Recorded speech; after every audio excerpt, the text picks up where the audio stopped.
என் பேர் ஜான், கோடம்பாக்கத்துலேருந்து வர்றேன். நோன்பு நாட்களில் வந்துட்டு நம்முடைய ஆன்மாவை ஆண்டவனுக்கும் உடலை நமக்காகவும் சுத்தமாக வச்சுக்கிறதுக்காக இருக்கிறீங்க இஸ்லாம் சமுதாயத்தில். அன்றைக்கி காலையிலேருந்து வருத்தி உடலை வருத்தி ஈவினிங் வரைக்கும் நோன்பு வச்சுட்டு நோன்பு திறக்கிறீங்க. ஆனால் சில இந்த மற்ற பழக்கத்துக்கு அடிமையானவங்க அது வரைக்கும் அவங்கள கட்டுப்படுத்தி இருந்துட்டு முடிஞ்ச உடனே போயிட்டு 1க்கு 2 சிகரெட்டாகவும் 1க்கு 2 பாக்காகவும் சாப்பிட்றாங்களே, அது அவங்கள பற்றி. அதாவது நோன்புங்கிற ஒரு கடமை இஸ்லாத்தில் இருக்கிறது. நோன்புன்னா என்னன்னு கேட்டால், வைகரையில் இருந்து, வைகரைன்னா சூரியன் உதிப்பதற்கு 80 நிமிஷத்துக்கு முன்னாடி, அதான் வைகரை.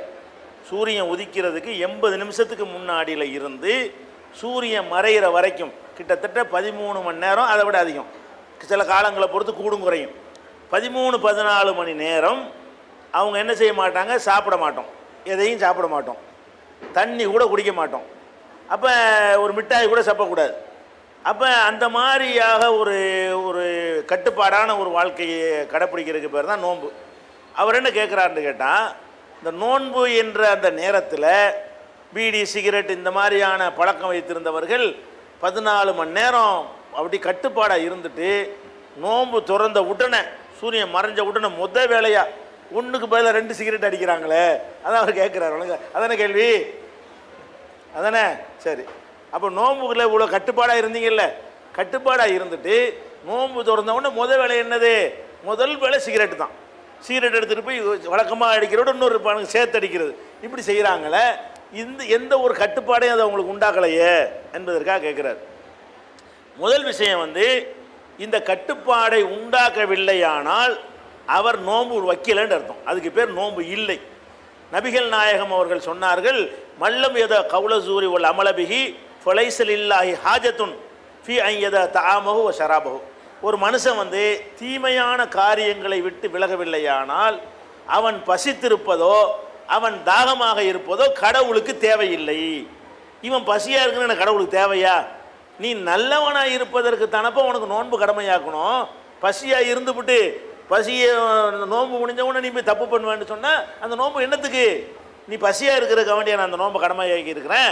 அப்போ நீ தீமையான செயல்களை விட்டு விலகலைன்னு சொன்னால் நீ பசியாக இருப்பது எனக்கு தேவையில்லை, நீ தாகமாக இருப்பது எனக்கு தேவையில்லை என்று கடவுள் சொல்வதாக நபிகள் நாயகம் ஸல்லல்லாஹு அலைஹி வஸல்லம் எங்களுக்கு சொல்கிறாங்க. அப்போ என்ன விளங்குது?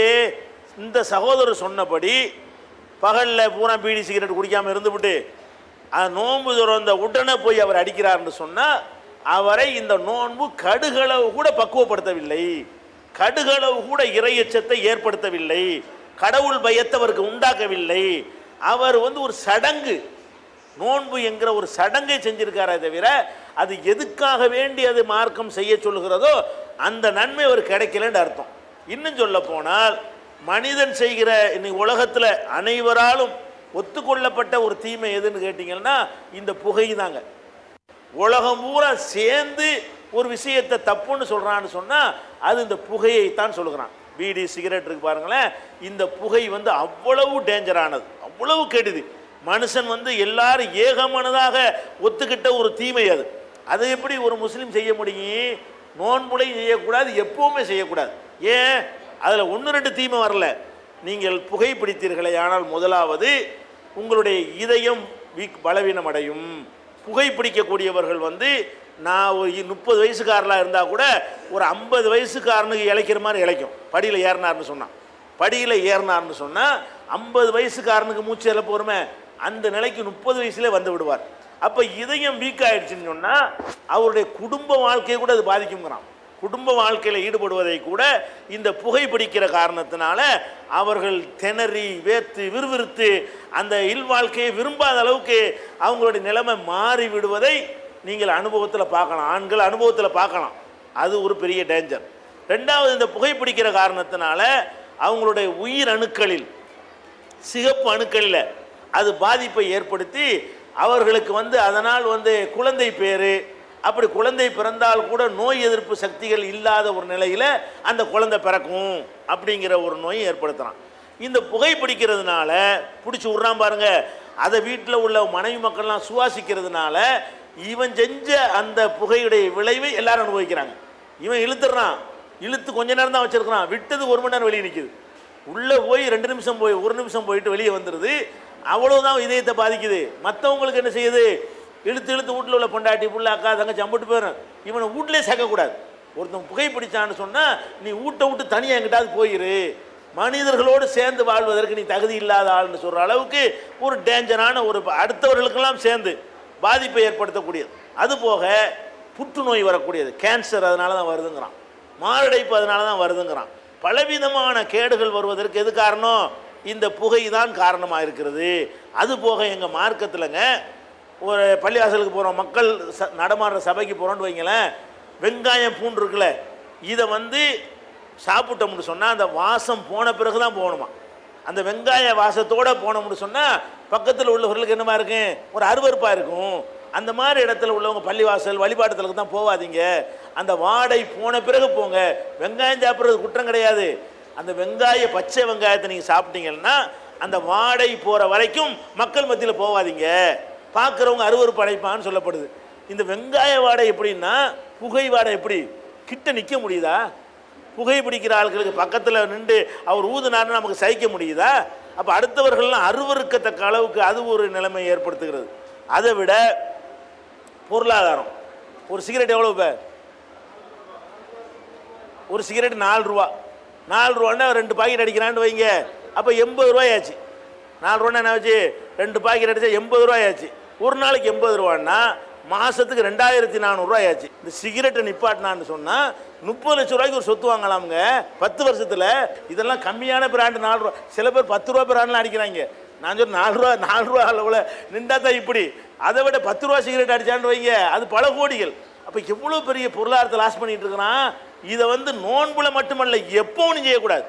ஒரு முஸ்லீம் என்பவன் எந்த ஒரு காலத்திலையும் புகை பிடிப்பதோ அதை விற்பதோ அதுக்கு துணை செய்வதோ அறவே கூடாது. ஏன் நம்ம சகோதரத்தின் ஒரு கடை வச்சிருக்கிறாங்க, இங்கு புகையிலை பொருள்கள் விற்கப்படாதுன்னு எழுதி போட்டு விற்கிறான். வியாபாரம் பாதிச்சாலும் பரவாயில்லைன்னு. ஏன் நான் குடிச்சு என்னை வீணாக்கி கொள்ளக்கூடாது என்று சொன்னால் அது அடுத்தவனுக்கு நான் எப்படி கொடுக்கறது? அதனால அந்த சகோதரர் சொன்ன மாதிரி யாராவது இருப்பார்களே, ஆனால் அவர்கள் நோன்பு வைக்க கிடையாது, இறைவனை ஏமாற்ற நினைக்கிறார்கள். நிச்சயமாக அவர்கள் ஏமாந்து போவார்கள் மறுமையில். வல்லத்தில் 10 லட்சம் பேர் கொண்ட ஒரு மாநாடு போட்டோம் 2 நாள். அந்த 2 நாள் அந்த மாநாட்டு திடலில் ஒரு பீடி சிகரெட் கடை கிடையாது, அனுமதிக்கலை. நாங்கள் 2 நாள் என்னஞ்சோம், 10 லட்சம் பேர் கூடனால 10 லட்சம் பேரில் ஒருத்தன் கூட பீடி குடிக்கலையே, சிகரெட் குடிக்கலையே 2 நாள். அந்த மாதிரியான அடிப்படையில் இந்த சமூகம் உருவாகணும். எல்லாரும் இந்த முஸ்லீம் எல்லாருமே இந்த புகைப்பழக்கத்தில் விட்டு இருந்துச்சுன்னா இன்னொன்று ஒழிச்சு போடுங்க. என்னுடைய பேர் அனந்தராமன், பிராமண சமுதாயத்தை சேர்ந்தவன். என்னுடைய தந்தையார் பேர் மணியையர். என்னுடைய பகுதியில் இருக்கக்கூடிய ஒரு முஸ்லீம் சகோதரர், அவர் ஒரு மளிகை கடை வச்சிருக்கார், டிபார்ட்மெண்ட் ஸ்டோரு, ரொம்ப நெருங்கிய நண்பர் கூட எனக்கு. அவர்கிட்ட கேலண்டர்லாம் கேட்டாங்க. கேட்கும்போது இதுமாரி சொன்னாங்க, இந்த வாட்டி கேலண்டர் போடல, காரணம் ஜமாத்லேருந்து இதுமாரி இந்து கடவுள் போடக்கூடாதுன்னு சொல்லிட்டு. அப்புறம் அவர் இதுமாரி சொன்னார், இதுமாரி இந்து கடவுள் போடக்கூடாதுன்னு சொல்லிட்டு இன்றைக்கி இவ்வளோ தூரம் நம்ம பேசுகிறோம். ஜமாத்லேருந்து இதுமாரி அவங்க இந்து கடவுளுடைய படங்களை கேலண்டரில் போடக்கூடாதுன்னு சொல்கிறாங்களே, அது முறையா சரியா தவறா? அதாவது ஐயா அவருடைய கேள்வி என்னென்னா, இந்துக்கள் கடவுள் இருக்காங்கல்ல, முருகர் விநாயகர் இந்த மாதிரி, அவங்களுடைய படங்களை போடக்கூடாதுங்கிறாங்களே, அது சரியா அப்படின்னு கேட்குறாங்க. இது ஒரு பகுதி தான். பொதுவாக இந்து கடவுள்னு இல்லை, முஸ்லீமே சிலர் தப்பாக கடவுள்னு நினச்சிருப்பான். அந்த தர்கா படத்தை தான் போடக்கூடாது. இஸ்லாத்தினுடைய கொள்கை என்னன்னு கேட்டால், கடவுளுங்கிறது ஒரே ஒருத்தர் தான், அவரை தவிர யாரும் கடவுள் கிடையாது. அந்த கடவுளை யாரும் பார்க்காததுனால எப்படி இருப்பான்னு வரைய முடியாது. என்னை நீங்கள் பார்த்தா தான் என்னை வரைய முடியும். நான் யாருன்னு என்னை பார்க்காதவர் என்னை வரைய முடியுமான்னா கற்பனையாக தான் வரைய முடியும். அப்போ கடவுளை யாருமே பார்க்கல, கண்டவர் விண்டிலர், விண்டவர் கண்டிலருங்கிறான். அப்போ கடவுளை யாரும் பார்க்கல